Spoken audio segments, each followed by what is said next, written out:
ഇതിൽ ഈ മാസത്തിൽ ചെയ്യേണ്ട ഏറ്റവും വലിയ ആരാധന ലഹരിക്കെതിരെയുള്ള ബോധവൽക്കരണങ്ങളാണ്. അത്രയും വേദനാജനകമായ വാർത്തകളാണ്. ഒന്നല്ല, രണ്ടല്ല, മൂന്നല്ല, നാലല്ല, നിരന്തരം ഒന്നിലധികം പല വാർത്തകൾ കേട്ടുകൊണ്ടിരിക്കുകയാണ്.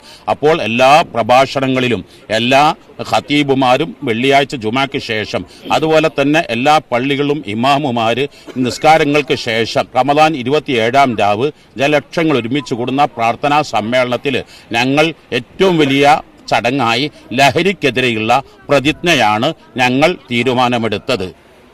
സംയുക്ത ഖാദി ഖലീൽ ബുഹാരി തങ്ങൾ നമ്മോടൊപ്പം ചേരുകയാണ്. ഇന്ന് മുതൽ റമദാനിലേക്ക് കടക്കുകയാണ്. എന്തൊക്കെയാണ് വിശ്വാസികൾ ചെയ്യേണ്ടത്?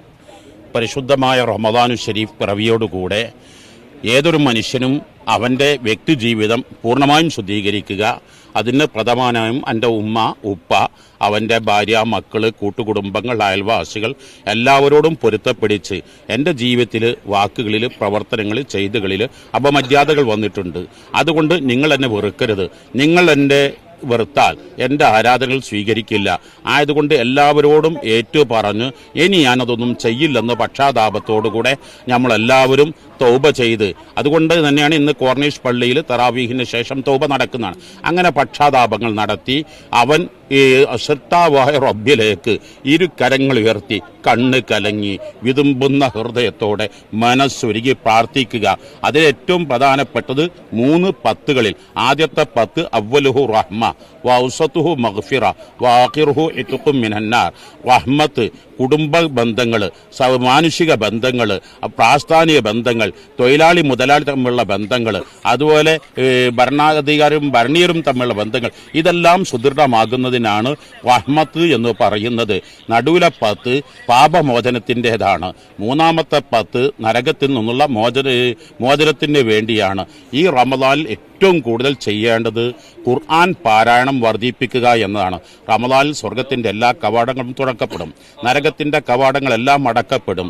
ഏത് ആരാധനകൾക്കും മിനിമം 70 തൊട്ട് 700, 7000, 70,000, 7 ലക്ഷം അഥവാ അവന്റെ നിഷ്കളങ്കതയും നിസ്വാർത്ഥതയും അവനിലുള്ള റബ്ബിലുള്ള സമർപ്പണത്തിന്റെ ഡോസ് അനുസരിച്ച് ആരാധനകളുടെ കൂലികൾ വർദ്ധിക്കപ്പെടും. ഇതിലൊക്കെയും കാരണം പരിശുദ്ധമായ റബ്ബിന്റെ മഹൽ വചനം ഖുർആൻ അവതരിച്ചു എന്ന കാരണം കൊണ്ടാണ്.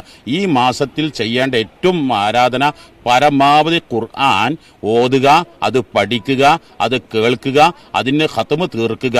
അഥവാ 30 ജുസ് 6236 ആയത്ത് ഓതി തീർക്കുമ്പോഴാണ് ഒരു ഖത്മെന്ന് പറയുക. അങ്ങനെ ഓതി തീർക്കുക. ഇതിൽ ഈ മാസത്തിൽ ചെയ്യേണ്ട ഏറ്റവും വലിയ ആരാധന ലഹരിക്കെതിരെയുള്ള ബോധവൽക്കരണങ്ങളാണ്. അത്രയും വേദനാജനകമായ വാർത്തകളാണ്. ഒന്നല്ല, രണ്ടല്ല, മൂന്നല്ല, നാലല്ല, നിരന്തരം ഒന്നിലധികം പല വാർത്തകൾ കേട്ടുകൊണ്ടിരിക്കുകയാണ്. അപ്പോൾ എല്ലാ പ്രഭാഷണങ്ങളിലും എല്ലാ ഖതീബുമാരും വെള്ളിയാഴ്ച ജുമാക്ക് ശേഷം, അതുപോലെ തന്നെ എല്ലാ പള്ളികളിലും ഇമാമുമാര് നിസ്കാരങ്ങൾക്ക് ശേഷം, അതുപോലെ എല്ലാ പ്രഭാഷണങ്ങളും ലഹരിക്കെതിരെ ബോധവൽക്കരണം. ഞങ്ങൾ മഅദിൻ അക്കാദമി തീരുമാനിച്ചത് 1 ലക്ഷം വിദ്യാർത്ഥികളിലേക്ക്, 5 ലക്ഷം കുടുംബങ്ങളിലേക്ക് ഈ സന്ദേശം എത്തിക്കുക എന്നാണ്. റമദാൻ 27-ാം രാവ് ജനലക്ഷങ്ങൾ ഒരുമിച്ച് കൂടുന്ന പ്രാർത്ഥനാ സമ്മേളനത്തിൽ ഞങ്ങൾ ഏറ്റവും വലിയ ചടങ്ങായി ലഹരിക്കെതിരെയുള്ള പ്രതിജ്ഞയാണ് ഞങ്ങൾ തീരുമാനമെടുത്തത്. അങ്ങനെ എല്ലാവരും ഒറ്റക്കെട്ടായി പ്രവർത്തിച്ചാൽ സർവോപരി സാധുക്കളെയും കഷ്ടപ്പെടുന്നവരും ദുരിതമനുഭവിക്കുന്നവരും പ്രയാസങ്ങളും വിഷമങ്ങളും തിരിച്ചറിഞ്ഞ് വിശപ്പിന്റെ സ്വാദറിയുമ്പോൾ എൻ്റെ അയൽവാസി എത്രയും അപ്പം നോമ്പ് തുറ വളരെ എല്ലാ പള്ളികളിലും നടത്തി. പ്രത്യേകിച്ച് ഈ കോർണിഷ് പള്ളി, അതുപോലെ മഅദിൻ അക്കാദമി, നാഷണൽ ഹൈവേയുടെ ഓരങ്ങളിൽ ഉള്ള പള്ളികളിലൊക്കെ, പ്രത്യേകിച്ച് ടൗൺ പള്ളികളൊക്കെ ആകുമ്പം മഅദിൻ അക്കാദമിയൊക്കെ ഹോസ്പിറ്റലുകൾ ധാരാളമുണ്ട്. ബൈ സ്റ്റാൻഡേഴ്സ്, അതുപോലെ തന്നെ കടകൾ ജോലി ചെയ്യുന്നവർ, അതിഥി തൊഴിലാളികൾ, ആ സമയത്ത് ഹോട്ടലുകൾ പലപ്പോഴും തുറക്കാറില്ല. അവർക്കെല്ലാം നോമ്പ് തുറ വളരെ സൗജന്യമായി സന്തോഷകരമായി നോമ്പ് തുറ നൽകി. അങ്ങനെ ഈ മാസം പാപങ്ങളിൽ നിന്ന് തെറ്റുകുറ്റങ്ങൾ മുക്തരാകുക എന്നതാണ് ഏറ്റവും വലിയ ആരാധന.